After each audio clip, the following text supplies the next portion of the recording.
এই হচ্ছে আজকে আমাদের বারবিকিউ হবে। লেবু দিয়ে সব রেডি করে রাখছি, লেটুস পাতা রেডি, ধনিয়া পাতা রেডি। এই সেই বারবিকিউ হবে আজকে, এই সেই তেলাপিয়া দিয়ে। সাথে থাকুন, দেখতে থাকুন এটাকে। আপনারা মাছ কিন্তু উপরের দিকে কাটবেন, এই পেটা যাতে না কাটে, তাতে কিন্তু নষ্ট হয়ে যাবে। আমাকে ভিডিওতে হেল্প করতেছে আমার মেয়ে।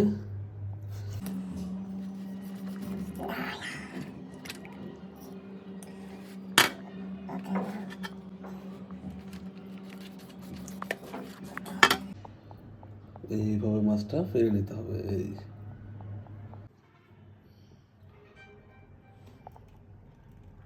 আমি শুরু করলাম, যথেষ্ট পরিমাণে আমার মেয়ে। এখন আমরা ম্যারিনেট করে রাখছি ভালো করে। মশলাগুলো যদি একদম ভিতর পর্যন্ত যায় তাহলে খুব টেস্টি হবে ফিশটা। নিজের হাতে স্পেশাল মশলা বানালাম বারবিকিউর জন্য। এই হয়ে গেল আমাদের ফিশ বারবিকিউ। একটা বড় বিশাল বিশাল সাইজের একটা তেলাপিয়া মাছ ছিল, দেখলেন শুরু থেকে সব কিছু। এখন আমরা এটা কি করব, সাইজ করে দিব।